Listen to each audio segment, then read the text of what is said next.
All of you have heard what he said just now. From now on, choose your best place. Chase closeness. So aku encourage kalian semua untuk berlomba-lomba nih. Ibadah kita duduk di depan semua. Karena di tempat itu, saya pastikan itu tempat terbaik dan tidak akan terganggu dengan hal-hal yang tidak esensi. Datang ke rumah Tuhan, datang ke bait-Nya dengan menaikkan ucapan syukur. Mendengarkan firman Tuhan, merenungkan firman Tuhan, dan kita berespon dengan tepat. Katakan yes pada firman Tuhan. Katakan amin pada firman Tuhan. Karena itu akan mengubahkan kehidupan kita. Firman Tuhan berkuasa dalam kehidupan kita. Jangan kiranya rasa kagum kita hilang pada Tuhan. Biarlah hati kita penuh dengan ucapan syukur.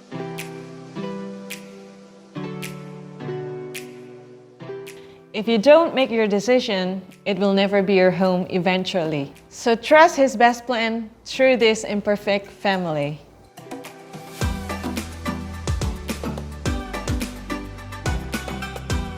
Cantik, alami, laku. Buat KGCians yang baru pertama kali hadir di ibadah KGC, ini bukanlah bahasa Latin, apalagi bahasa Korea.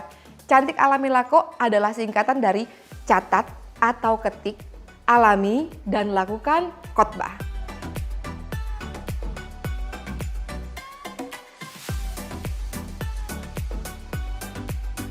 Dengan mencatat atau mengetik khotbah berarti kita tidak mau kehilangan hal yang berharga itu. Kita simpan catatannya dan kita bisa baca kembali di rumah supaya benar-benar kita bisa mengalami firman lewat apa yang kita tulis.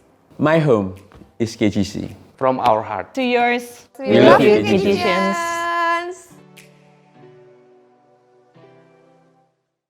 Shalom KGCians, apa kabarnya? Saya harap kalian baik adanya dan selalu dalam perlindungan Tuhan. Selamat datang di minggu ke-15 KGC Online Service. KGCians, kalau beberapa hari ini kita sering mendengar bahwa berita PSBB telah diakhiri dan kita sedang memasuki era new normal. Nah, berkat berita ini, banyak sekali DM dan chat yang masuk kepada kami menanyakan, kira-kira kapan kita bisa mengadakan ibadah offline lagi seperti biasanya? Harap bersabar KGCians, karena untuk saat ini kami belum bisa mengadakan ibadah offline dan sampai saat ini pula kami masih menunggu keputusan pemerintah. KGCians, saya tahu kalian semua sudah sangat rindu karena tidak bisa bertemu langsung, tidak bisa berbicara langsung, menanyakan kabar sesama teman kalian di gereja. Tapi jangan khawatir KGCians, walaupun kalian tidak bisa melakukan ini di gereja, kalian bisa melakukan ini lewat online, yaitu lewat MC online. Nah KGCians, bagi kalian yang belum bergabung di MC, yuk bergabung dalam MC. Karena di MC kalian tidak hanya bertemu dengan teman, tapi kalian juga bisa bertumbuh bersama dan saling membangun satu sama lain lewat sharing-sharing yang diberikan. Nah KGCians, kalau kalian berminat untuk mengikuti MC, caranya gampang banget. Tinggal ke IG KGC Surabaya yaitu @kgcsurabaya. Leave DM di sana, maka kami akan membantu dan mengarahkan Anda. KGCians, saya tahu tidak hanya rindu, tapi di masa pandemi ini kita juga mengalami banyak sekali masalah dan hambatan karena kita sangat terbatas.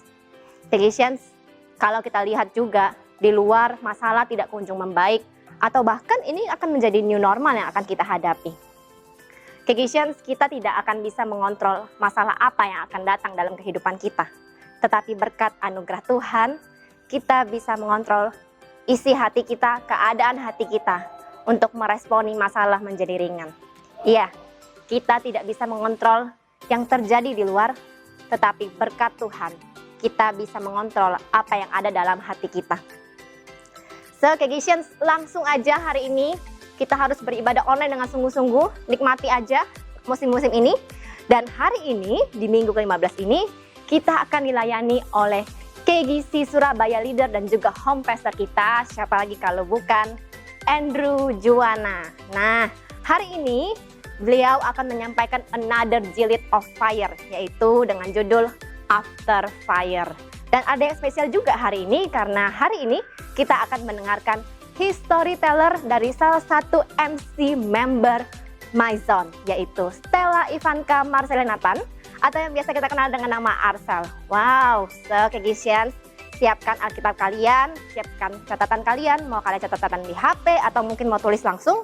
Karena beberapa minggu ini saya sering melihat banyak Kegisians yang menulis tangan dan sampai dihias-hias ya. Wow, saya sangat terinspirasi sekali. Baik Kegisians, sebelum kita beribadah, mari kita siapkan hati dan mari kita bersatu dalam doa. Bapa di dalam surga, terima kasih untuk kesempatan yang Engkau berikan pada hari ini. Kami bisa beribadah kembali. Ya Bapa, kami tahu masalah dan keadaan di luar sana tidak kunjung membaik. Tapi kami yakin Engkau adalah Tuhan yang tidak lepas kendali dalam setiap kehidupan kami.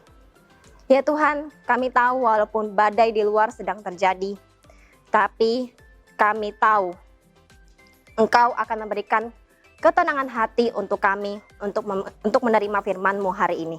Ya Tuhan, berikanlah kami ketenangan dan fokus untuk bisa melihat, untuk bisa mendengarkan apa yang ingin Engkau sampaikan lewat Koko Andrew Juwana hari ini.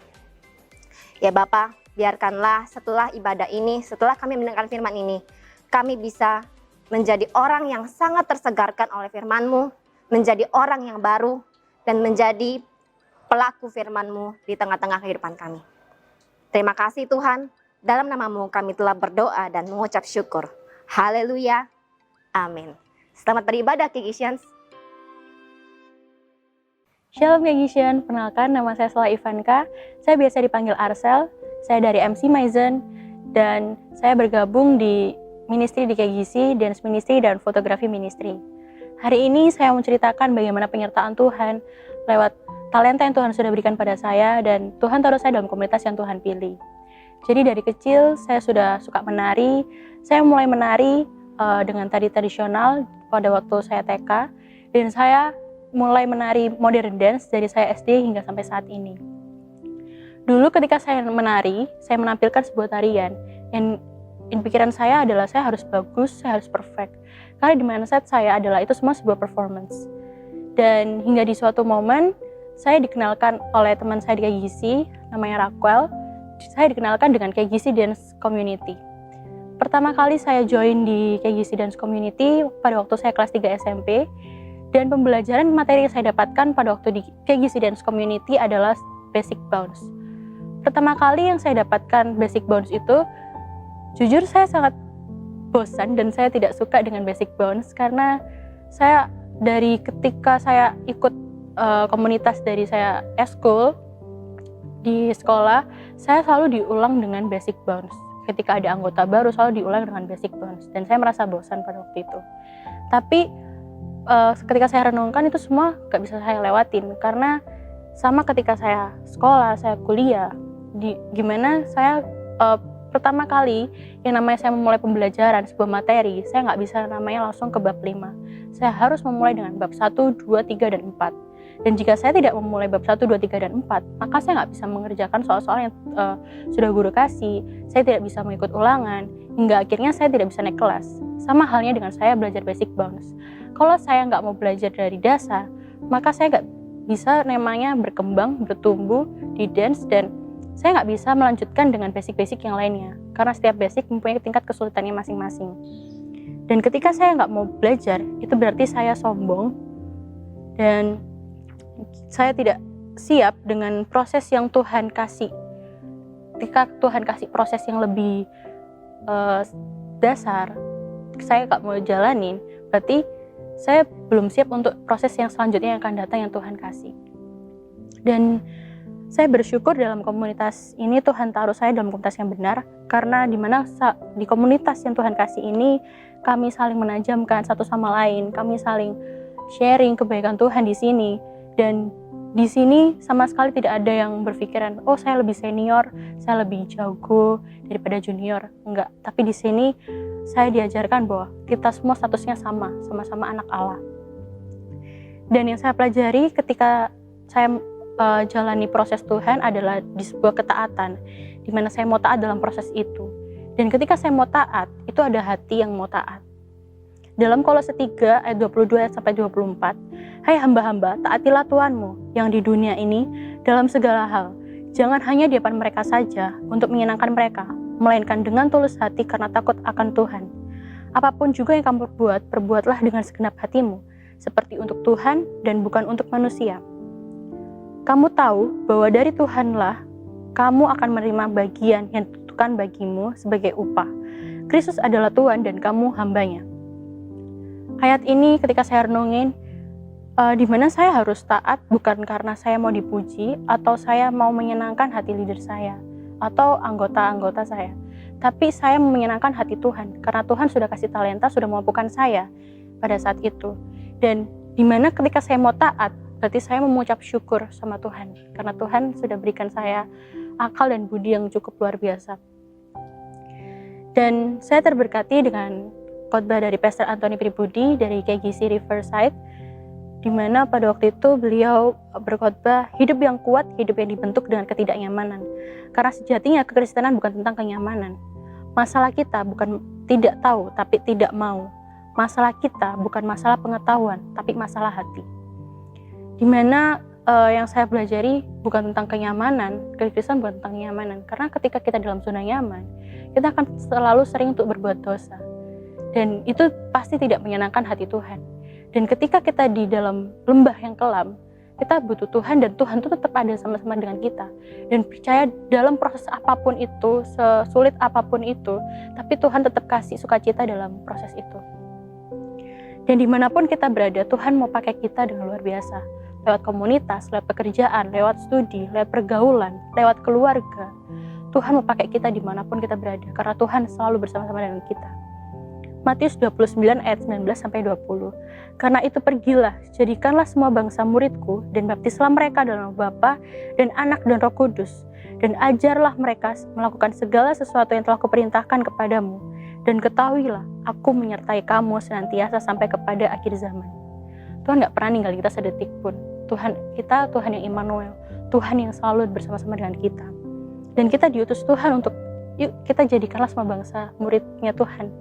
Dan maksudnya Tuhan nih, ketika kita di luar, kita berada di sekitar kita ajak untuk sesama kita lakukan, kita sharing kebaikan Tuhan tanpa kita ada rasa malu atau apa. Karena kita buat apa kita malu, sedangkan Tuhan kita Tuhan yang luar biasa. Dan supaya orang-orang di luar sana juga banyak makin mengenal dengan Tuhan. Dan saya juga terberkati dengan lagu Waymaker by Lilan, di mana liriknya berbunyi, even when I don't see it you working, even when I don't feel it you working, you never stop working. Even saya nggak ngerasain Tuhan ada sama saya, even saya nggak ngelihat Tuhan bekerja atas hidup saya, tapi Tuhan nggak pernah berhenti bekerja atas hidup saya. Lewat mungkin Tuhan pakai saya sehingga orang-orang sekitar saya merasa terberkati, itu bukan masalah dari saya, tapi itu adalah Tuhan yang berbuat, Tuhan yang menunjukkan kuasanya lewat saya. Dan saya nggak encourage para KGC untuk kita sama-sama mengabarkan Injil Tuhan. Dan jangan hanya mengabarkan, mengatakan, tapi kita juga melakukan perbuatan. Di Alkitab dikatakan, jika iman tidak disertai perbuatan, maka iman itu pada hakikatnya adalah mati. Dan Tuhan bekerja atas hidup saya, dan Tuhan juga bekerja atas hidup para KGCians.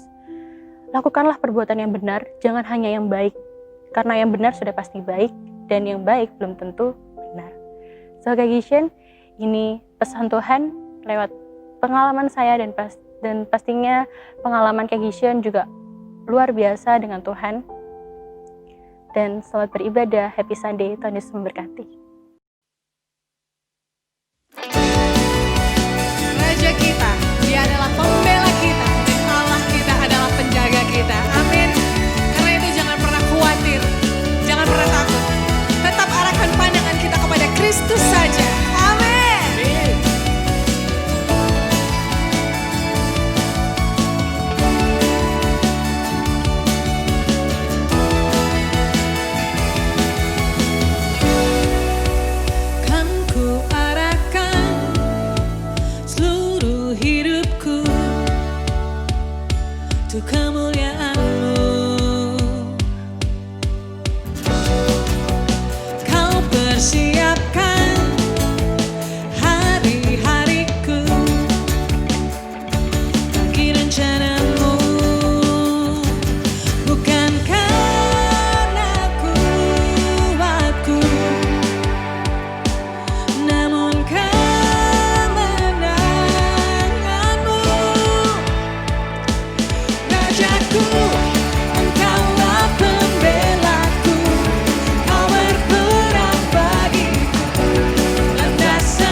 saja yang jadi landasan kita berharap, saudara. Bukan kuat dan gagah kita. Dan biarlah Dia yang menang atas kita. Amin. Haleluya.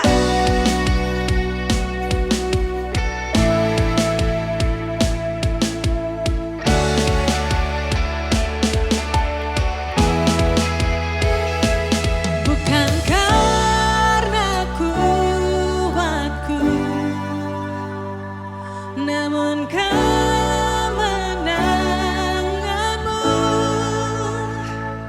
Bukan karena kuatku, namun kemenanganmu. Rajaku, Engkaulah pembelaku, Kau berperang bagiku, landasanku berharap. Segenap hati dan pikiranku tertuju kepadamu, sampai ku dapatkan mahkota. Rajaku, Engkaulah pembelaku, Kau berperang bagiku, landasanku berharap. Segenap hati dan pikiranku tertuju kepadamu, sampai ku dapatkan mahkota kebenaran. Sampai ku dapatkan mahkota kebenaran.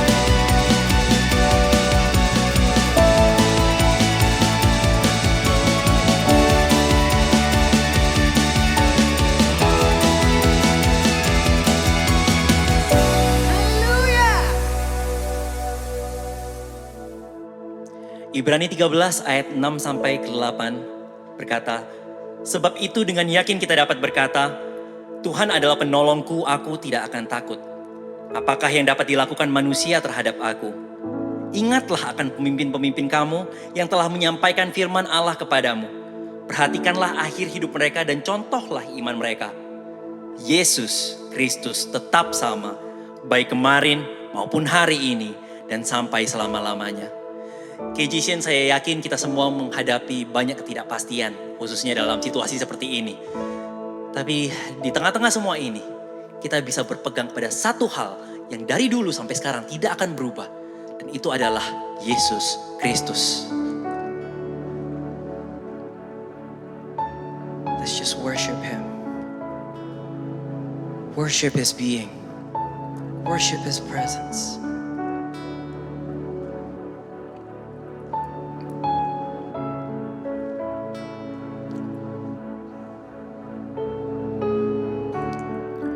Walking around these walls,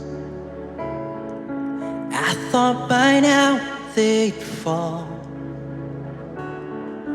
but you have never failed me yet.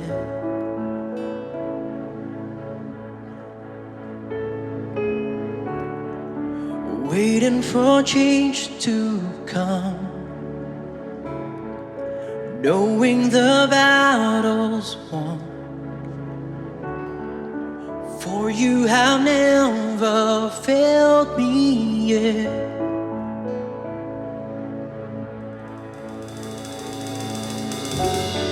Your promise still stands. Great is your faithfulness, faithfulness. I'm still in your hands. This is my confidence. You've never failed me yet. Never ever go.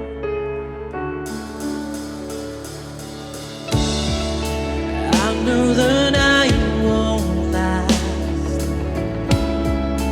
Your word will come to pass.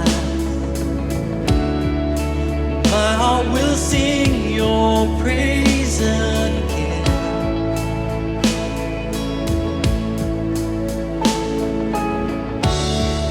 Jesus, you're still enough.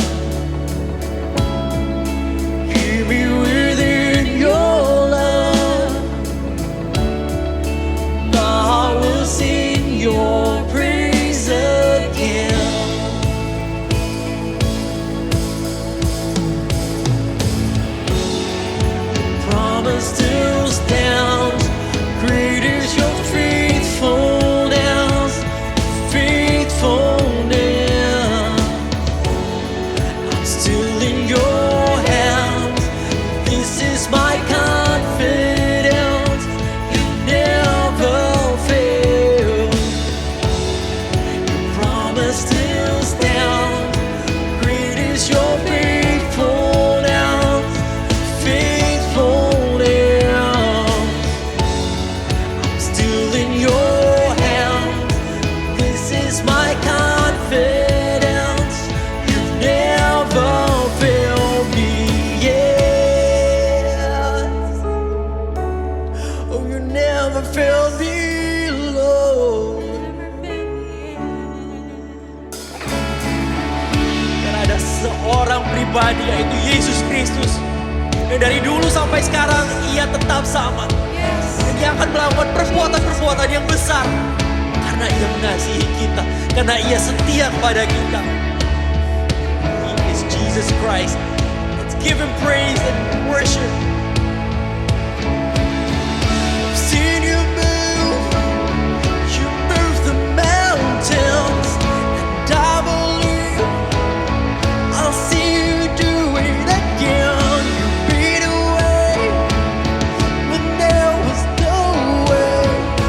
I believe I'll see you do it again. I've seen you move the mountains, and I believe I'll see you do it again. You made a way when there was no way, and I believe I'll see you do it again. I'll see you move the mountains. You move. I'll see you do it again. You made a way when there was no way. I believe I'll see you do it again. I'll see you do it again. Oh Lord.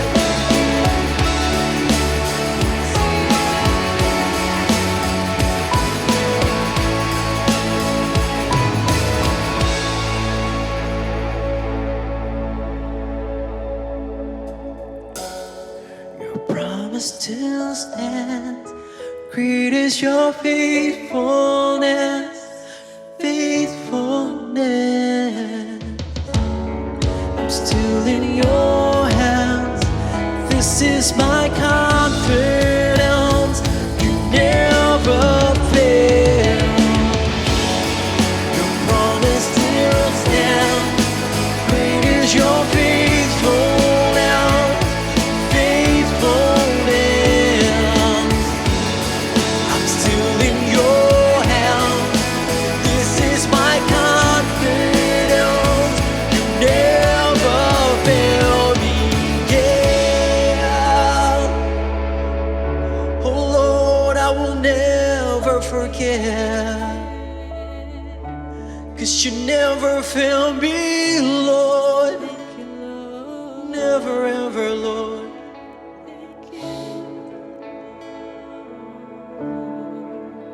I will never forget your goodness to me. Never forget your love to me. Oh Jesus.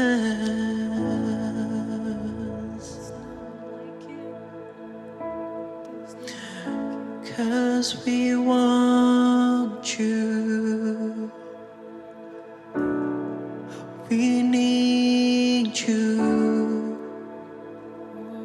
Every day in our lives, every step that we take, we want you. Oh, we need you, Jesus. Lord, we need you.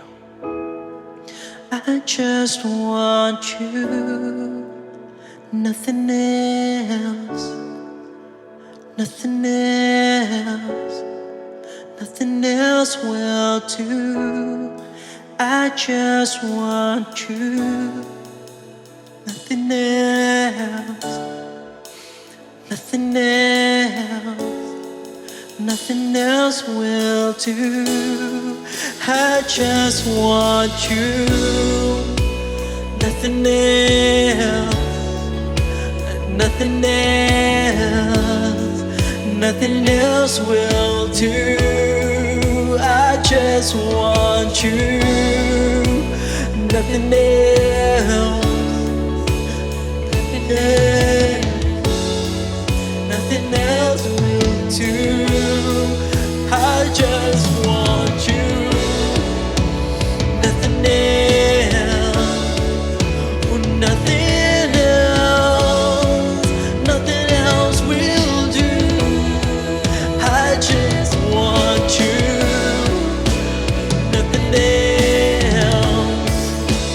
Nothing else, nothing else will do. Oh Jesus, no one compares to you, Lord. No one is like you, Lord. And your love is one of a kind. That's why we only need you. Kami hanya butuh Engkau, Tuhan. Pribadi-Mu, Tuhan. Hadirat-Mu, Tuhan, di dalam kehidupan kami.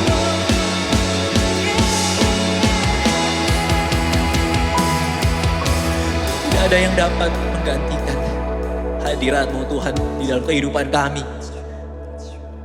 Tidak ada yang dapat menggantikan kasih-Mu, Tuhan. Dan perbuatan-perbuatan-Mu, Tuhan. Tak berhenti-berhentinya kami memuji, menyembah Engkau, Tuhan. Atas semua perbuatan-Mu, Tuhan. Mari Kijisians, sekali lagi kita nyanyikan.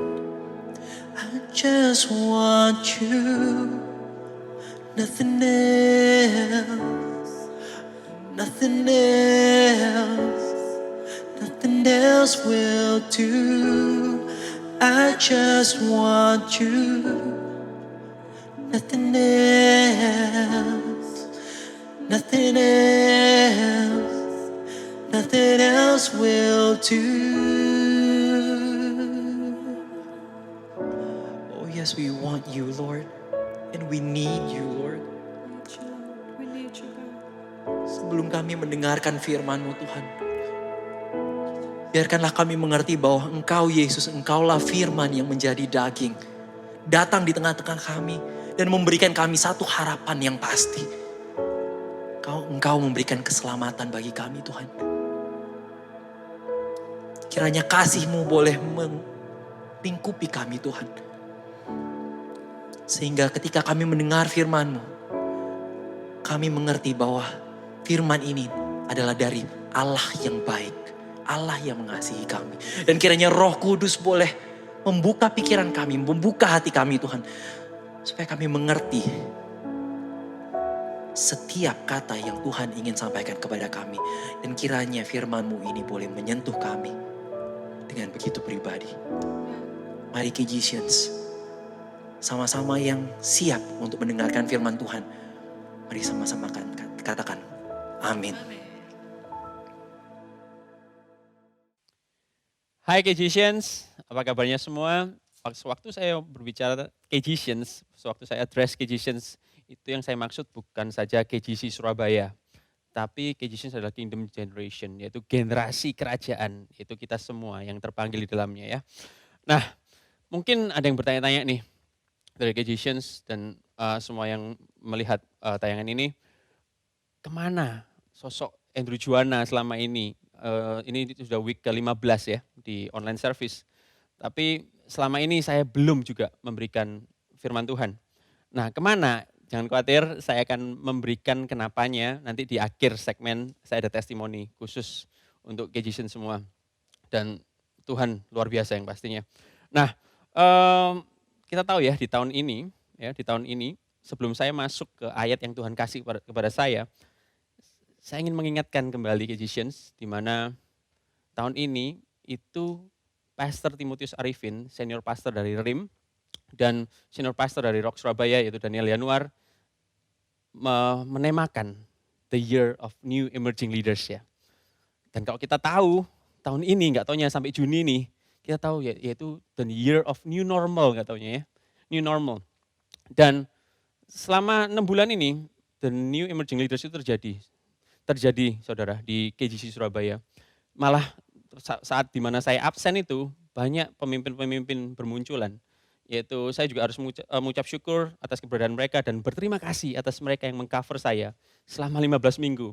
Yaitu, saya harus sebutkan ya, yaitu Pastor Hizkia Setiawan, Pastor Maria Lipesik, Pastor Nancy Piri, Pastor Doni Adua, Pastor Yehuda Berce, dan nanti 2 minggu lagi kita juga akan diberkati oleh babe kita sendiri ya, spiritual father kita sendiri yaitu Kodaniel Yanuar ya. So ya orang-orang inilah yang berjaga-jaga atas jiwa kalian. So aku juga mengingatkan di mana please Christians, please saudara-saudaraku, kita harus makan makanan rohani di rumah sendiri. Karena makan makanan rohani di rumah sendiri itu adalah yang sehat, adalah yang tepat gizinya, adalah yang cocok memang untuk pertumbuhan kita semua. Loh, terus makanan di luar, makan di resto nggak boleh kok? Atau makanan di tetangga nggak boleh? Boleh, bukan berarti nggak boleh. Tapi itu sifatnya adalah vitamin dan suplemen. Itu pelengkap. Ya. Coba kalau kita makan tiap hari, makan suplemen, makan vitamin, kita jamin 1 bulan, 2 bulan, kita akan kekurangan gizi dan pertumbuhannya tidak akan maksimal. Pertumbuhannya bahkan kan sakit kalau makan cuma vitamin aja. So, are you ready for tonight's dinner? Ya. Kita baca di 1 Petrus 5 ayat 1 sampai 11. Bisa lihat di screen. Oke, saya akan bacakan saudara-saudara. Ini ayat yang Tuhan kasih melalui our teaching pastor, yaitu Hizkia Setiawan kepada saya. 1 Petrus 5 ayat 1 sampai 11 dengan pada gembalakanlah kawanan domba Allah. Aku menasihatkan para panatua di antara kamu. Aku sebagai teman panatua, aku di sini Petrus, dan saksi penderitaan Kristus yang juga akan mendapat bagian dalam kemuliaannya yang akan dinyatakan kelak. Gembalakanlah kawanan domba Allah yang ada padamu. Jangan dengan paksa, tetapi dengan sukarela sesuai dengan kehendak Allah. Dan jangan karena mau mencari keuntungan, tetapi dengan pengabdian diri. Janganlah kamu berbuat seolah-olah kamu mau memerintah atas mereka yang dipercayakan kepadamu. Tetapi hendaklah kamu menjadi teladan bagi kawanan domba itu. Maka kamu, ini kata Petrus ya, maka kamu apabila gembala agung datang, kamu akan menerima mahkota kemuliaan yang tidak dapat layu. Demikianlah juga kamu, ini untuk yang muda-muda, hai orang-orang muda, tunduklah kepada orang-orang yang tua. Dan kamu semua, rendahkanlah dirimu seorang terhadap yang lain. Sebab, perhatikan ini, Allah menentang orang yang congkak, tetapi mengasihani orang yang rendah hati. Karena itu rendahkanlah dirimu di bawah tangan Tuhan yang kuat, supaya kamu ditinggikannya pada waktunya. Serahkanlah segala kekhawatiranmu kepadanya, sebab ia yang memelihara kamu. Ayat 8. Sadarlah dan berjaga-jagalah, lawanmu si iblis berjalan keliling sama seperti singa yang mengaum-ngaum dan mencari orang yang dapat ditelannya. Lawanlah dia dengan apa? Dengan iman yang teguh, sebab kamu tahu bahwa semua saudaramu di seluruh dunia menanggung penderitaan yang sama. Ayat 10. Ini janji Tuhan. Dan Allah, sumber segala kasih karunia yang telah memanggil kamu dalam Kristus kepada kemuliaannya yang kekal, akan melengkapi, meneguhkan, menguatkan, dan mengokohkan kamu sesudah kamu menderita seketika lamanya. Ayat ke-11. Ialah yang mempunyai kuasa sampai selama-lamanya. Well, saya di umur yang 38 ini, saya dari kecil itu kehidupan saya bergereja. Ya. Tetapi memang sewaktu saya bergereja di gereja satu dan gereja yang lain, waktu saya harus di luar negeri ya, saya di gereja yang lain, memang gereja itu ada masalahnya. Ya.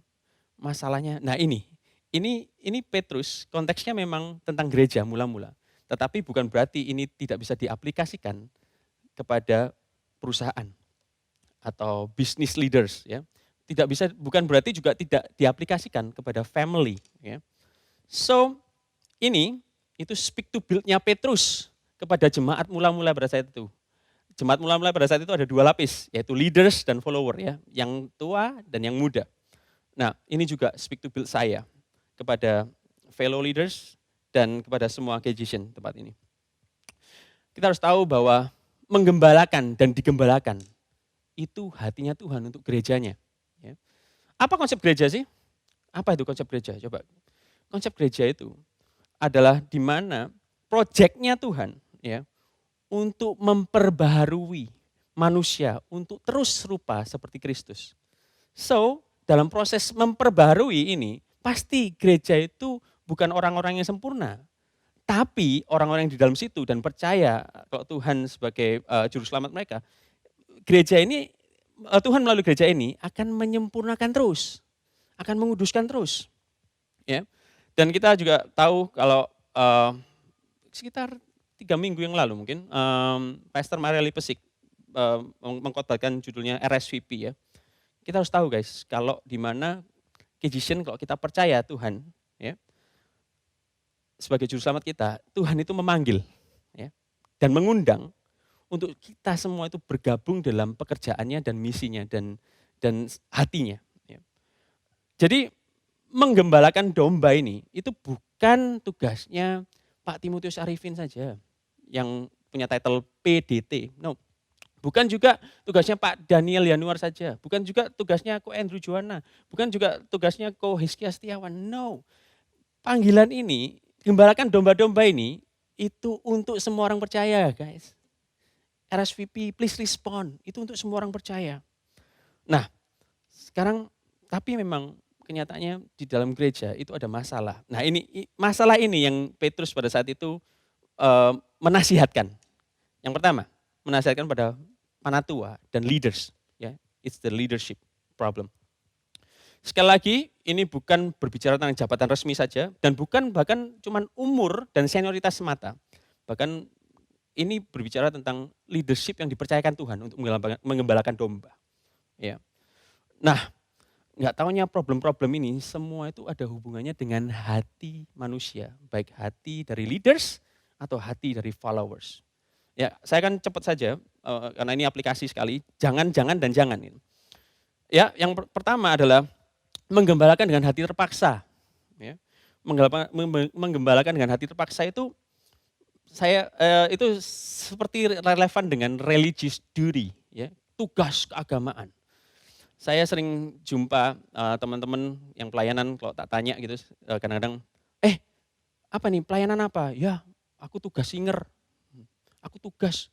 Terus kadang-kadang teman-teman musician juga kadang-kadang bilangnya gini, pelayanan apa? Aku main musik, main TikTok aja ya, main dakon aja mungkin. No, it's not main dan it's not tugas. It's a serving heart. Jadi kita melayani. Ya. Nah, sewaktu kita melihat seperti ini, kadang-kadang ada statement nih ya, yang bisa bilang, ya aku sungkan sih, aku sudah dipilih Pak Arifin, aku sudah dipilih Koden, ya mau nggak mau ya aku mesti gembalakan. Tapi padahal aku tuh capek banget. Nah ini yang dimaksud Petrus, hati terpaksa.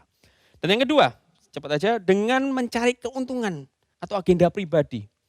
Ya please, Petrus bilang jangan cari keuntungan dan agenda pribadi. Yang pasti adalah keuntungan dan agenda pribadi itu bukan agendanya Tuhan dan hatinya Tuhan. Contoh ya, saya kasih aplikasi aja. Contoh, ada yang cari jadwal khotbah, ada yang cari jadwal pelayanan, singer, musik, atau worship leader. Ujung-ujungnya adalah persembahan kasih. Bukan, nih garis bawahi, bukan kasih penyembahan kepada Tuhan, tapi persembahan kasih. Bukan kasih penyembahan dan di mana sadar bahwa Tuhan kasih anugerahnya sempurna, kuasanya sempurna. Tapi persembahan kasih, ya PK. Ya. Nah yang kedua mungkin cari posisi pelayanan itu hanya untuk mendapatkan koneksi. Koneksi untuk apa ya? Untuk peluang bisnis, ya, untuk kemudahan-kemudahan di hari esok. Waduh, itu investasi koneksi istilahnya. Biasanya ciri-ciri orang seperti ini ya, ini bocoran aja, ciri-ciri orang-orang seperti ini itu maunya itu dekat sama top leadership aja. Maunya dekat sama yang top leadership, bahkan mereka menganggap rendah yang middle leaders, ya, bahkan leader-leader yang di bawah itu menganggap rendah. Jadi maunya tuh denger yang atas terus, shortcut mainnya. Ya. Dan ini, orang yang mencari keuntungan itu ujung-ujungnya adalah ini nih. Ini bukan bahasa Jepang, tapi saya kasih singkatan supaya ingat aja. Gata sako. Apa itu gata sako kok? Gata sako itu 3 ta dan 1 ko. 3 ta itu harta, tahta, wanita / pria. Ya, yang wanita bisa mencari pria juga dalam pelayanan. Dan 1 ko, apa 1 ko itu? Koneksi. Ya. Di ESV translation itu in English dibilang shameful gain. Ya. Shameful gain. Apa itu? Keuntungan yang memalukan. Pada kenyataannya, upah yang diterima itu tidak memalukan seharusnya. Tidak memalukan. Nah, bahkan Yesus berkata bahwa orang yang bekerja akan menerima upahnya. Ya betul. Memalukan itu masuk. Ya. Waduh, ini is such a shame, masuk. Sewaktu motivasinya itu adalah harta, tahta, dan wanita. Sewaktu melayani dan koneksi. Ya. Oke, yang ketiga, ada leaders yang mau seolah-olah mau memerintah pokoknya atas domba-domba. Pokoknya aku dipilih karena aku ingin memerintah. Ya. Orang-orang seperti ini, leader seperti ini itu biasanya mencari eksistensi diri, kemuliaan diri sendiri, dan penghormatan untuk diri sendiri. Nah, biasanya dia tuh mau berlaku Tuhan atas hidup manusia, hidup domba-domba yang dipercayakan. Nah, ciri-cirinya, simpel aja, ciri-cirinya biasanya orang-orang seperti ini, itu kalau dombanya mokong ya, nakal misalnya, dan bebal, enggak bisa dibilangin, tiba-tiba domba ini kembali ke pastor itu bisa bicara, aku sudah bilangin kamu ya, kamu enggak mau nurut, ya sudah, tanggungan sendiri, hadapin sendiri, aku enggak mau tahu. Instead of daripada tetap ikut mendoakan, bahkan ikut mengcover. Ya, seperti Tuhan, waktu ada orang melakukan kesalahan, dia cuma bilang, go and sin no more. Ya. Dan juga ada juga a leader yang selalu menggunakan orang untuk pelayanan. Ya. Bukan menggunakan pelayanan untuk membangun orang. Yaitu biasanya mereka itu dieksploitasi. Eksploitasinya biasanya skill dan energi mereka akan terkuras habis, capek, tanpa membangun hubungan atas landasan kasih untuk mengarahkan mereka, jiwa mereka kepada Yesus Kristus. Ya. So, ya, ada statement yang dimana penggembalaan yang sejati itu bukan seperti koboi ya, di atas kerbau, ya, yang istilahnya mengeksploitasi kerbau ini. Tetapi penggembalaan yang sejati itu adalah seperti gembala domba yang berjalan memimpin di depan untuk membukakan jalan. Ya. Dan Petrus mengingatkan ya, bahwa the reward itu real. Rewardnya real. Apa itu rewardnya? Mahkota kemuliaan. Tapi saya nggak akan bahas lebih lanjut lagi, lebih dalam lagi di mahkota kemuliaan. But he's telling us that the reward is real. We may not see it, but it's there. Ya. Oke, yang kedua, yaitu sekarang Petrus nggak berat sebelah, cuman leadernya aja yang dicekokin nasihat, enggak. Tapi ada juga followernya yang muda-muda juga dinasehati. Ya. Kalau yang muda-muda ini juga bukan bicara tentang umur seharusnya, tapi berbicara tentang orang-orang yang dipercaya untuk menjadi jemaat untuk sementara, ya, untuk dibangun nanti menjadi leader gitu. Jadi ada sementaranya. Jadi sewaktu kita menjadi jemaat yang sudah berpuluh-puluh tahun apa segala tanpa bisa memimpin, please itu bukan hati Tuhan. Itu berarti kita fokusnya untuk diri sendiri terus. Tapi enggak mau untuk berbagi. Ya. Nah ini pesannya Petrus, yaitu untuk yang muda tunduk, hormat dan dukunglah terhadap kepemimpinan yang Tuhan terapkan dalam hidup mereka. Ya, hidup yang anak-anak muda ini. Kenyataannya mirisnya ya di zaman milenial sekarang ya 2020, anak-anak muda sekarang itu lebih suka digembalakan oleh gadget dan application. Ya. Katakanlah gembala mereka adalah Google, YouTube, ya, Facebook, Instagram. Ya. Mereka lebih lihat ini itu sebagai sesuatu yang equipping, sesuatu yang happening, sesuatu yang trending. Instead of Tuhan itu menaruh kepemimpinan atas hidup mereka, jiwa mereka di dalam gerejanya. So, ya, ini masalah-masalah yang ada. Ya. So, apakah ada solution? I give you a simple solution yang Petrus sendiri yang bilang di ayat 6-9. Kalau ada masalah, ada solution. Ya. Ini, solusinya sesimpel adalah kerendahan hati dan iman yang teguh. Nah, Petrus ngingatin nih, bahwa leaders dan follower selama gereja Tuhan ada dan orang-orang sempurna ini memang di dalamnya bukan sebelum sempurna, selalu akan ada ketegangan antara leaders dan follower. Kenapa sih ada ketegangan? Simple, kesombongan masuk. Ya. Yang leader sombong, Sesimpel apa? Mereka punya agenda pribadi untuk berkuasa atas manusia-manusia di bawahnya. Well, Alkitab berkata, kuasailah memang. Kita diciptakan untuk berkuasa, tapi untuk menguasai diri sendiri dari hawa nafsu.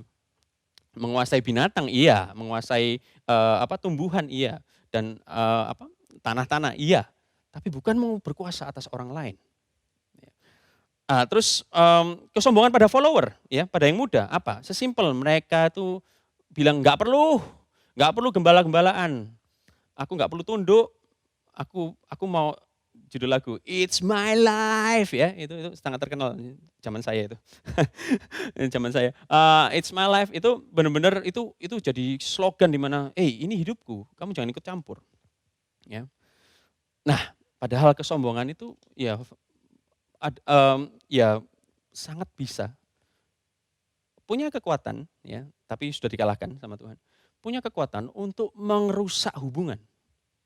Percayalah guys, hubungan apapun yang dibangun, nih saya kasih tahu, hubungan suami dan istri, hubungan bisnis partner, hubungan ayah dan anak atau ibu dan anak, atau hubungan saudara kandung, ya, itu kenapa sih hancur? Kenapa nggak omongan? Kenapa sakit hati apa segala? Karena sesimpel kesombongan masuk.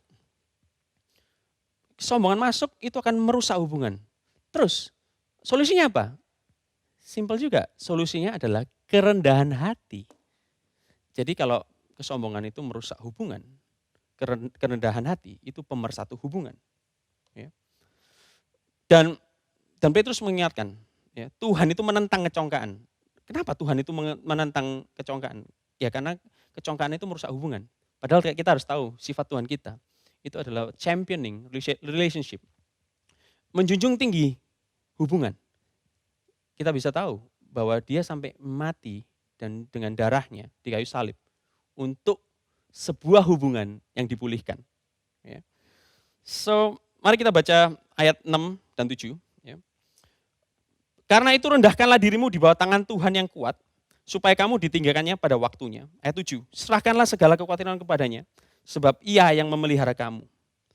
Well, kenyataannya orang sombong itu melihat tangan Tuhan, itu lemah, nggak kuat. Dan melihat waktu Tuhan, itu nggak pas sama waktuku. Aku mau meninggikan diriku dengan kekuatan tanganku. Ya. Dan satu lagi nih, ini thank you God untuk opening my heart dan my mind. Dimana nggak taunya kekhawatiran itu juga sombong. Kenapa kekhawatiran sombong? Kekhawatiran itu sesimpel gini loh. Tuhan ini nggak becus banget sih melihara aku. Jadi sekarang waktu kita khawatir, ya kita khawatir itu kita kayak nggak percaya bahwa Tuhan itu memelihara hidup kita. Dan itu sombong, ya. So I'm telling you Kejisians, dimana yuk kita kenakan kerendahan hati terhadap sesama dan iman yang teguh dan berani melawan dan menolak si jahat. Kadang-kadang kita kebalik soalnya. Kenapa kebaliknya gimana? Kita tuh rendah hati sama si jahat, tapi justru melawan dan menentang sesama. Oke, kalau khotbah saya habis di sini dan saya stop di sini. Kita bisa merasakan bahwa oke, jangan ini, jangan itu, do this and do that.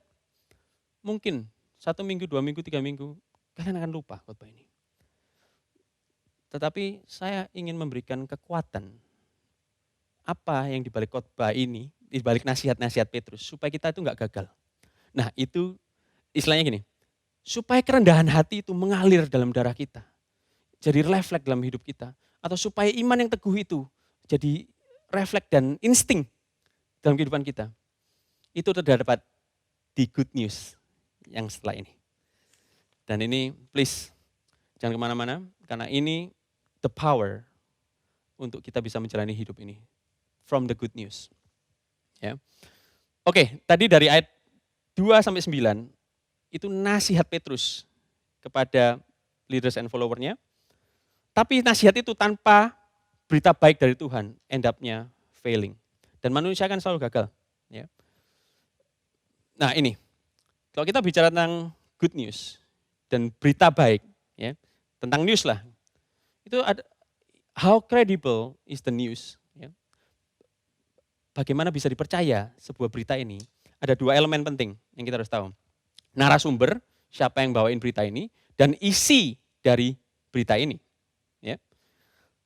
Nah, kita juga mastiin kan tiap hari ini kan kita dapat hoax apa segala, ini hoax atau enggak ya. Kadang-kadang sekarang kan dengan WA itu cepat sekali information sharingnya.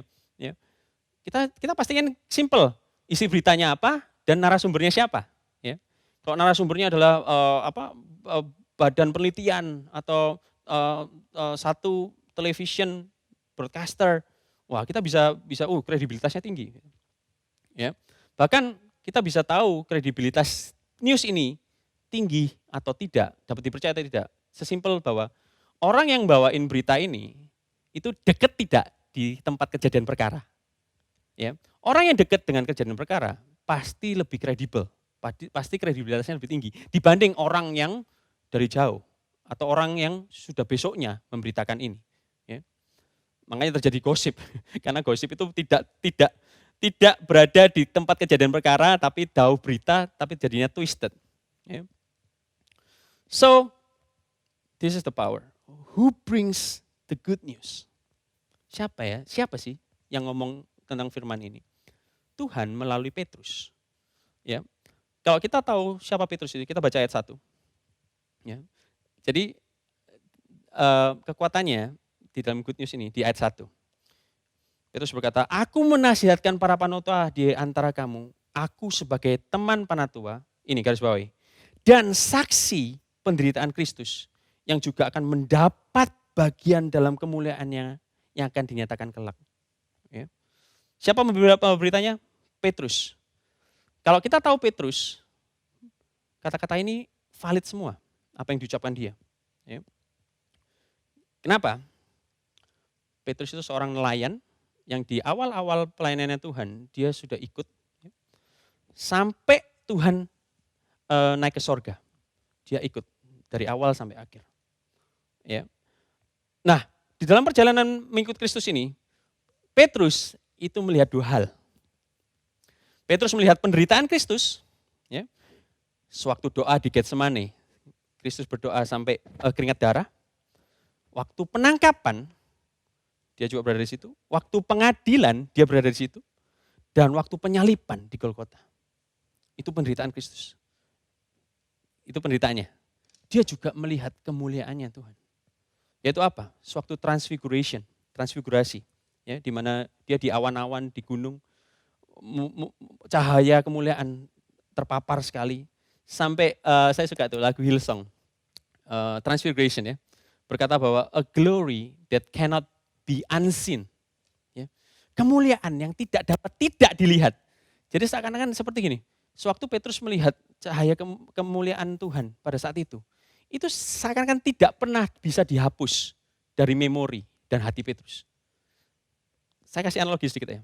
Sewaktu kita melihat kecelakaan yang begitu parah, pertama kali terjadi dalam hidup kita, melihat kecelakaan.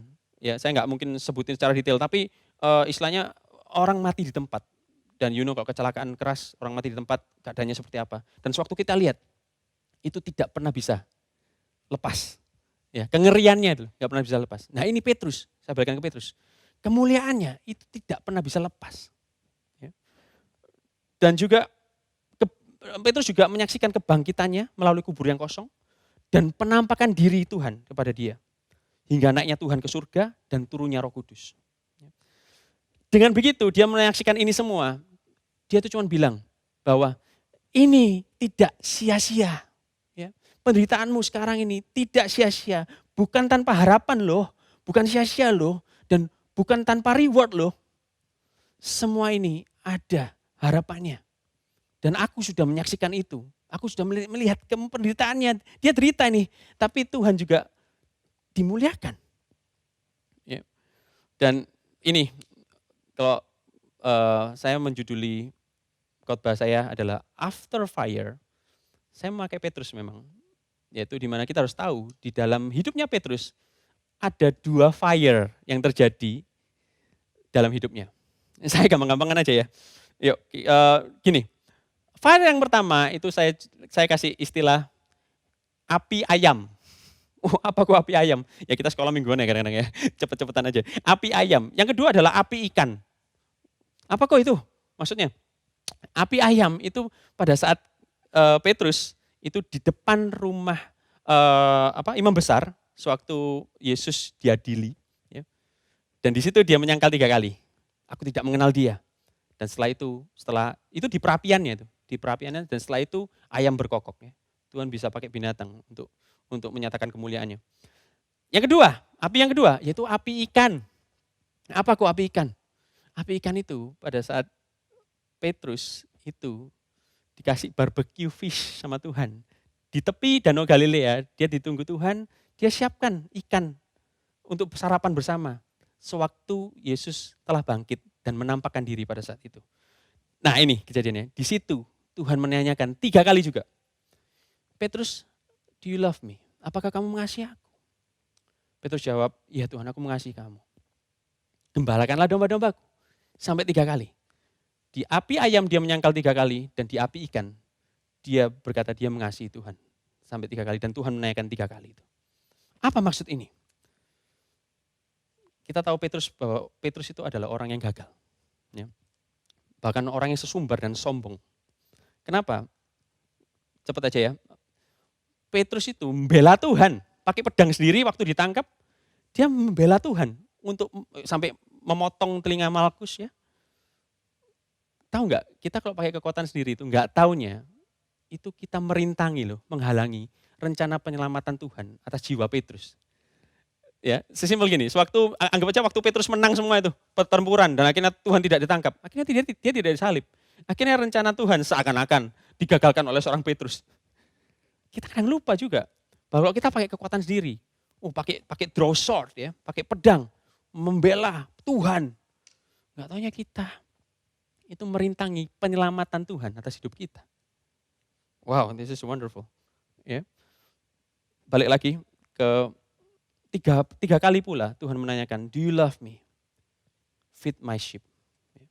Jadi kita bisa melihat begini, hati penggembalaan kita itu sangat proporsional sekali ya, dengan hati kita mengasihi Tuhan.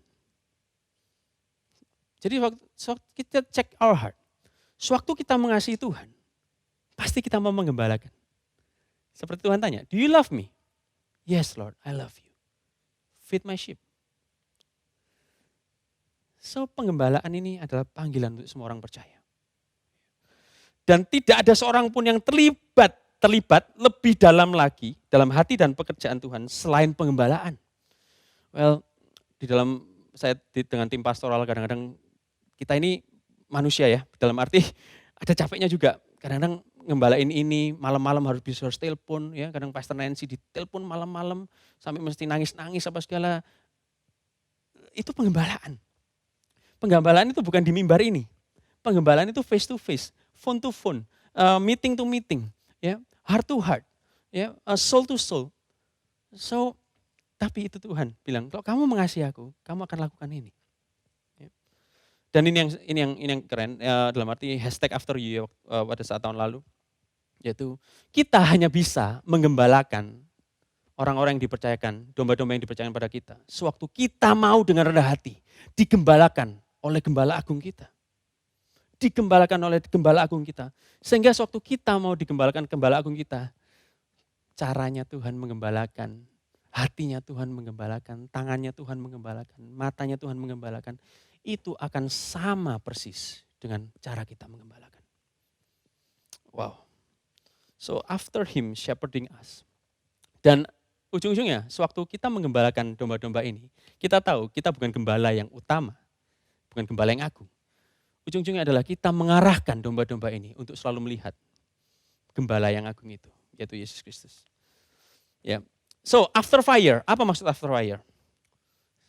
Petrus gagal, ya, Petrus menyangkal, tapi Petrus tetap diberi kesempatan. Gak taunya setelah fire yang 2 itu, api ayam dan api ikan itu. Petrus merespon panggilan itu dan dia dipakai Tuhan secara luar biasa. 3.000 orang bertobat pada Pentakosta. Dan nama Petrus, dia menjadi bapak mula-mula, gereja mula-mula, rock. Ya. Seperti our church, Rock. Ya. Nah, ini di bagian akhir dari kehidupan Petrus saat pelayanannya. Di mana dia juga mengingat apa yang Tuhan kerjakan pada dirinya. Dan dia juga ingin mengingatkan, ya seperti Pastor Hizkia bilang, a reminder to remember. Ya. It's my joy to remind you, to always remember. Kalau kita itu punya Tuhan yang selalu equipping kita, yang selalu kasih anugerahnya itu overflow. Ya. So, apa yang kita bisa dapatkan dari cerita Petrus ini? In Christ, suffering now and glory to come is guaranteed. Ya. Di dalam Kristus, penderitaan sekarang dan kemuliaan yang akan datang itu terjamin. Dan saya memberikan ayat 10 dan 11 sebagai the great news from the Lord. Yuk kita baca ayat 10 dan 11. What is the news? Ini newsnya. His promise during hard times. Janjinya di waktu-waktu yang penuh dengan penderitaan. Janjinya di waktu-waktu yang sulit, di waktu-waktu yang susah, seperti sekarang ini. Ayat 10. This is gonna bless you. Dan Allah sumber segala kasih karunia yang telah memanggil kamu dalam Kristus kepada kemuliaannya yang kekal akan receive it guys. Melengkapi, meneguhkan, menguatkan dan mengokohkan kamu sesudah kamu menderita seketika lamanya. Ayat 11 dikonfirmasi sama Petrus sebagai saksi Tuhan. Ialah yang empunya kuasa sampai selama-lamanya. Amin. Orang nggak mau mempertaruhkan nyawanya. Kalau seorang Petrus itu tidak melihat penderitaan, tapi akhirnya kemuliaan. Di akhir hidupnya, Petrus sampai mau disalib terbalik. Ya. Well, itu kata history, disalib terbalik. Mana ada sih orang yang seperti ini, kalau dia tidak firm terhadap belief-nya, apa yang dia saksikan, apa yang dia lihat. Dan ini janji Tuhan terhadap saudara dan saya. Dia akan melengkapi, meneguhkan, menguatkan, dan mengokohkan. We just have to be grateful, saudara. Di mana, ya, di dalam Yesus Kristus, Allah Bapa itu tidak pernah absen dalam hidup kita. Allah Putra, Juru Selamat, itu tidak pernah jauh. Dia turun ke dunia. Dia tidak pernah jauh dalam hidup kita. Bahkan tidak stop sampai situ. Allah Roh Kudus, itu tidak mau campur tangan dalam hidup kita. We just have to be grateful for it.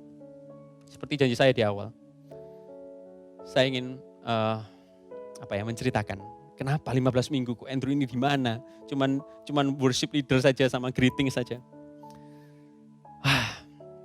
After Fire, ini judulnya. Tanggal 31 Maret, saudara-saudara, sekitar jam 6 malam pada saat itu, saya juga bersama Kejisen saat itu, ada tim Song Creation, yaitu tim 3 namanya, tim 3 tim Song Creation.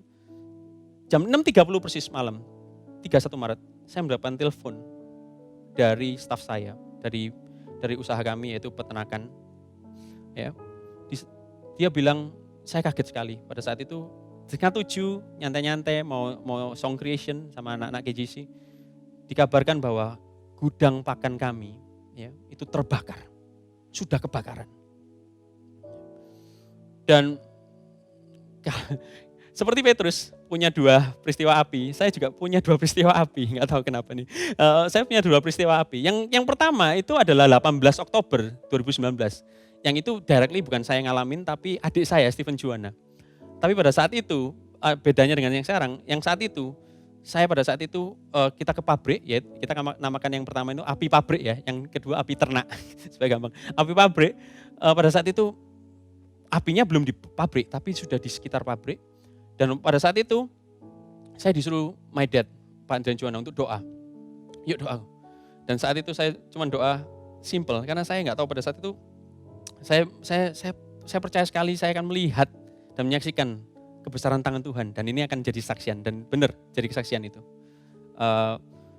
Tapi yang kali ini, kalau waktu itu protection itu nyata ya, kita diluputkan, pabrik itu diluputkan sama sekali dari api. Yang kali ini di telepon sudah kebakaran. Dan saya langsung meluncur ke sana. Ini bisa ditayangkan ya, ada real footage-nya.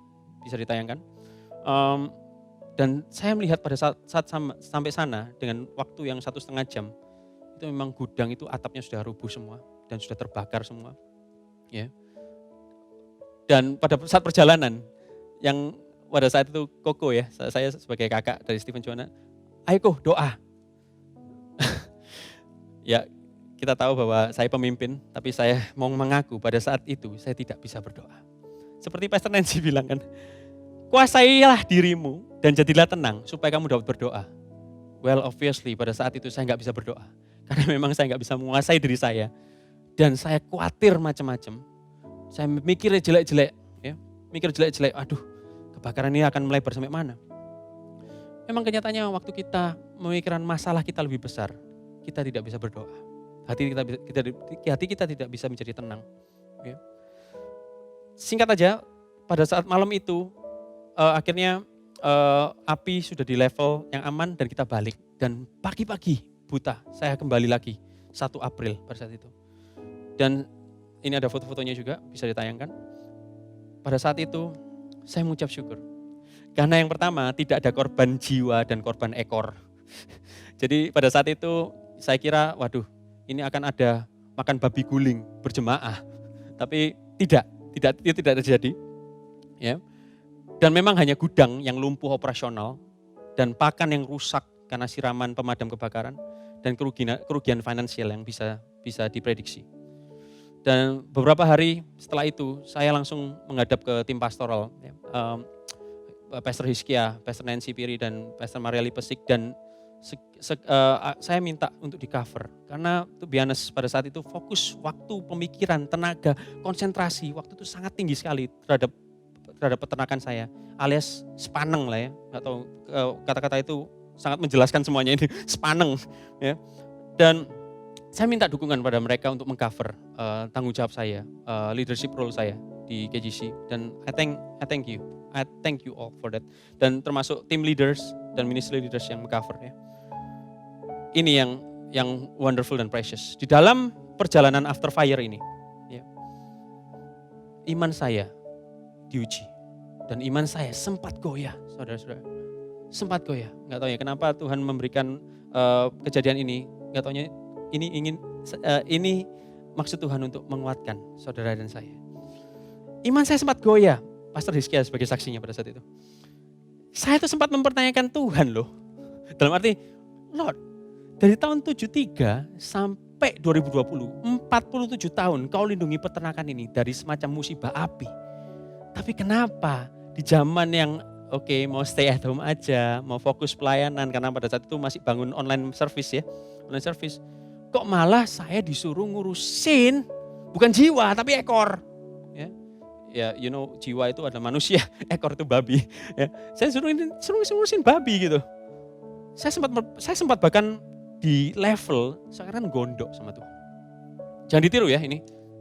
Saya di level gondok sama Tuhan. Yang dimana gini, mangkel lah istilahnya. Tuhan, saat dimana aku bisa sama keluarga, sama ministry yang fokus, kau izinkan ini terjadi, ya udah loh Tuhan, aku tak fokus loh sama ekoran. Gitu. Aku gak akan fokus sama jiwa-jiwa ya. Dan aku akan ngurusin peternakanku sampai beres semua. Pelayananku akan aku lepas dulu. Terutama membagikan firman, aduh aku gak akan fit Tuhan. Leadership, pastoral one on one, aduh aku gak akan fit. Bahkan, I'm telling you, ada beberapa hari, 1 mingguan, saya losing appetite untuk baca firman Tuhan. Setiap malam saya bacakan anak-anak saya, Bible for Kids. Tapi pada saat itu, saya minta istri saya untuk cover. Thank you sayang untuk cover. Ya. To cut the short, this is the after fire. Ini sudah 28 Juni 2020, 89 hari terjadi setelah kejadian itu. Saya mengalami Tuhan. Dan Tuhan berbicara banyak setelah peristiwa api di gudang pakan saya ini. Ini, yang utama adalah jiwa saya. Sewaktu my faith was shakeable dan my hope exhausted ya. Saya sempat stop baca firman. Tetapi Roh Kudus enggak henti-hentinya ngingetin saya di mana kamu cari Tuhan di sini. Tuhan itu ada di kejadianmu ini ada. Cari Tuhan. Dengarkan dia mau ngomong apa. apa yang direncanakan. Dan saya thank God. I love my community juga. This is the purpose of community juga Tuhan.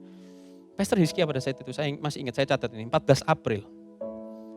Pastor Hizkia memberikan saya e-book Corona and Christ. Dari John Piper. Saya nggak baca Alkitab kan tadi. Tapi saya Roh Kudus ngingetin saya, cari Tuhan. Dan saya temukan Tuhan dalam buku ini. Buku ini sesimpel aja, saya nggak akan panjang lebar karena nggak nutut waktunya.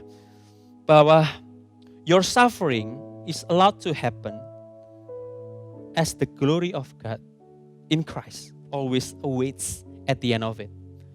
Jadi penderitaan kita sewaktu mengiring Tuhan itu diizinkan terjadi. Iman kita diuji itu diizinkan terjadi. Karena the glory of God itu selalu menunggu. Ya. Jadi gini, I'm telling you, di zaman corona ini, mengiring Tuhan, mungkin memang suffer. Tapi suffering is not punishment. Penderitaan itu bukan hukuman. Dan penderitaan itu bukan seharusnya destroy your faith. Menghancurkan iman. Karena kalau kita di dalam Kristus, penderitaan, suffering itu is purification. Itu memurnikan iman kita. Seperti saya dimurnikan iman saya. Sekarang, dan kita harus juga tahu siapa yang ngomong ini. Karena kita percaya bahwa Tuhan kita itu tidak pernah merencanakan kecelakaan. Tidak pernah. Kita harus tahu profilnya. Kalau dia tidak pernah merencanakan kecelakaan. Kecelakaan itu kayak clumsy dong. Aduh, jatuh piringnya. Itu kan clumsy ya. Our God is not clumsy. Kita harus tahu profilnya Tuhan. Saya kasih 4 aja profilnya Tuhan. Cepet aja. Our God is holy, kudus. Our God is good. Dia baik. Dan our God is righteous. Dia Tuhan yang benar. Dan yang terakhir, our God is wise, bijaksana. Dengan profil seperti ini, kalian masih percaya bahwa corona ini adalah kecelakaan? No. It's meant to happen. Ya. Saya juga belajar, singkat aja, bahwa God's best way, jalan terbaik Tuhan, is not my good way. Jalan terbaik Tuhan itu bukan jalan yang kita kira itu baik. Ya. Saya selalu mengira bahwa jalan saya itu always ideally good. Tapi saya mau tahu saudara, His way is always the best for us. Ya. Kita mungkin nggak pernah ngerti jalannya Tuhan. Kenapa? Ya karena kita bukan Tuhan. Kita tidak pernah ngerti jalannya Tuhan. Kita tidak bisa menyelami kadang-kadang jalannya Tuhan. Karena kita bukan Tuhan. So we just need to trust His plan. His way is above our plan. And this is the bonus guys. This is the bonus. Dari tadi yang after fire. Wow, ini saya sampai merinding untuk ngomongin ini. Dibakar api tapi bisa melihat the best plan-nya Tuhan terhadap usaha saya. Api memang membuat semua ground zero ya, dari nol. Tetapi melalui ground zero, apply this to your life. Melalui ground zero kita bisa bangun ulang fondasi yang lebih kokoh. Fondasi yang benar. Api memang membersihkan kebiasaan dan cara lama yang salah dan merugikan. Dan itu terjadi di perusahaan saya. Sehingga sekarang ada kebiasaan baru. Dan cara yang baru bisa ditayangkan ya, di gudang saya sekarang kayak gimana, sepintas saja. Bahkan dibangun lebih baik daripada dulu. Dan sekarang sudah 3 bulan lamanya, ternak kami semakin berkualitas, ternak kami semakin pertumbuhannya cepat, dan ternak kami semakin sehat. Ya. Ini yang saya mau ingatkan saudara semua. Bahwa Tuhan mengizinkan sesuatu terjadi terhadap anaknya untuk sebuah didikan pribadi. Untuk kita. Dan kemuliaannya di dalam dia itu selalu kekal. Dan kalau tahu berita ini, saya yang awal-awal, Tuhan, kenapa? Saya di akhir cerita ini, saya bisa lihat bahwa yang pertama justru malah iman saya diperkuat. Iman saya dipurify. Dan yang ketiga memang dikasih bonus sama Tuhan. Perusahaan saya dibuat profitable. Melalui justru gudang terbakar. Kalau Bapak mendidik anaknya, kita maulah dididik. Karena kita anaknya. Jangan jadi anak gampang. Jangan jadi anak gampang. Yes, Lord Jesus. Thank you, Lord Jesus.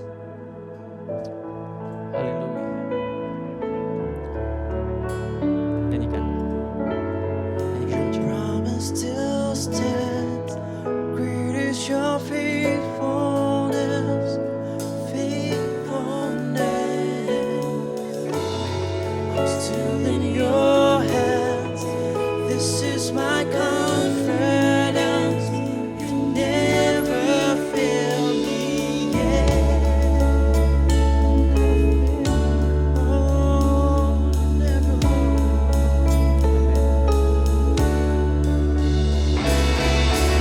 See you move the mountains.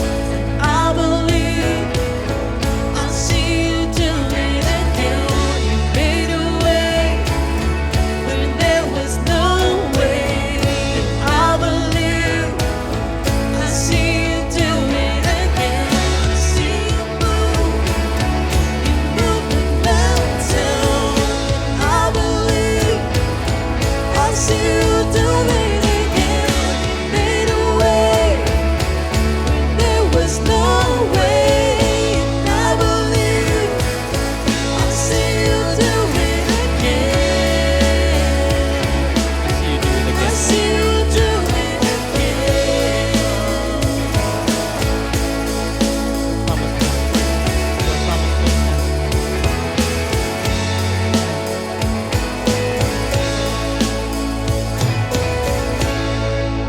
Amin. Aku ingin berdoa untuk kalian semua. Magicians, generasi kerajaan. Bahwa Allah sumber kasih karunia itu sendiri yang berkuasa dari dulu sekarang sampai selama-lamanya. Dia sendiri yang akan meneguhkan, melengkapi, menguatkan dan mengokohkan kamu sewaktu engkau dalam penderitaan mengiring Tuhan. Sewaktu engkau dalam menggembalakan domba. Sewaktu engkau dipanggil dalam panggilannya. Dia sendiri yang beserta dengan engkau. Untuk itu kita tahu bahwa Tuhan kita adalah Bapa yang gak pernah absen. Juru selamat yang gak pernah jauh. Dan Roh Kudus yang selalu ingin campur tangan dalam hidup kita. So, it's always a victory. Kalau Tuhan di pihak kita. I'm gonna pray. Bapa, siapapun yang mendengarkan sermon ini, your word of God ini. Aku percaya sekarang juga Tuhan. Mereka meresponi panggilan-Mu. Mereka akan dikuatkan, Tuhan, dikokohkan, diteguhkan. Buat iman yang mulai goyah, seperti hamba-Mu pada saat itu goyah. Karena melihat masalah demi masalah. Yang seakan melihat, Tuhan, kok gini sih Tuhan? Itu juga seperti hamba-Mu Kau kuatkan. Mereka akan dikuatkan Tuhan. Dan juga mereka akan mengenakan selalu kerendahan hati Tuhan, untuk satu dengan yang lain. Karena itu sifat-Mu Tuhan. Kalau iblis selalu ingin membagikan nature-nya yaitu kesombongan. Engkau juga ingin membagikan nature-Mu yaitu kerendahan hati. Dan biarlah hubungan-hubungan yang rusak Tuhan. Karena kesombongan masuk. I pray in Jesus' name. Today. Itu akan semua dipulihkan karena kerendahan hati masuk. Dan Engkau adalah Allah yang selalu championing relationship. Menjunjung tinggi relationship. Terbukti darah-Mu di kayu salib. Memulihkan hubungan kami dengan Bapa. Sehingga kami bisa memanggil Abba Father. Thank you Lord Jesus. In Jesus' name. In Jesus' name. Engkau yang berkuasa. Engkau yang berdaulat. Engkau yang bekerja. Hamba-Mu terbatas. Engkau tidak terbatas. Your word is the living truth. In Jesus' name I pray. Amen. Thank you KGCian sudah bergabung bersama kami dalam minggu ke-15 KGC online service ini. Seperti yang dikatakan tadi, penderitaan yang kita alami akan mendatangkan kemuliaan pada waktunya. Dan pada saat itu, Tuhan tidak akan pernah meninggalkan kita. Dia akan selalu menguatkan dan mengokohkan kita. KGCian, sungguh membahagiakan kita bisa menerima kabar gembira ini setiap minggunya. Kita juga bisa menjadi berkat bagi orang lain. Caranya gampang banget. Cukup dengan copy link online service ini dan berikan kepada teman-teman dan saudara-saudara yang kalian kasihi. Sehingga mereka juga bisa mendengarkan kabar gembira ini setiap minggunya. Dan saya juga tidak henti-hentinya KGCian untuk mengingatkan, jangan lupa juga follow IG KGC Surabaya yaitu @KGC Surabaya dan subscribe YouTube channel KGC Surabaya supaya kalian bisa mendapatkan update-update terbaru dari kami dan tentunya menikmati karya-karya kami yang memberkati Anda setiap hari. Dan kita akan bertemu di KGC online service berikutnya dan minggu depan kita akan dilayani oleh home pastor kesayangan kita yang suka difoto tentunya, yaitu adalah Pastor Hizkia Setiawan. Baik KGCians, Sebelum saya mengakhiri ibadah online service hari ini, karena kita berada di penghujung bulan Juni, maka saya akan mendoakan untuk teman-teman Kegisians yang berulang tahun di bulan Juni. Dan sebelum saya mendoakan, saya akan memberikan sebuah ayat, yaitu dari Mazmur 63 ayat 8. Sungguh engkau telah menjadi pertolonganku dan dalam naungan sayap-sayapmu, aku bersorak-sorai. Mari kita berdoa, Kegisians. Bapa, terima kasih untuk kesempatan di mana Engkau menambahkan 1 tahun lagi di umur mereka ya Tuhan. Kami juga berterima kasih untuk penyertaan-Mu yang tiada berkesudahan untuk teman-teman kami yang berulang tahun di bulan Juni. Ya Bapa, kami berdoa agar kiranya di sepanjang hidup mereka, mereka akan semakin haus akan firman-Mu dan hikmat-Mu akan semakin nyata dalam kehidupan mereka. Ya Tuhan, nyatakanlah lebih dan lebih lagi ya Tuhan diri-Mu, keindahan-Mu dalam diri mereka, sehingga mereka sangat haus akan kebenaran-Mu. Dan ketika mereka mempelajari firman-Mu ya Tuhan, jadikanlah mereka pelaku firman-Mu, dan mereka akan berbicara dengan kuasa-Mu dan memberitakan Injil di tengah-tengah kehidupan mereka. Terima kasih Tuhan, dalam nama-Mu kami telah berdoa dan mengucap syukur. Haleluya, amin. See you next week, Kegisians.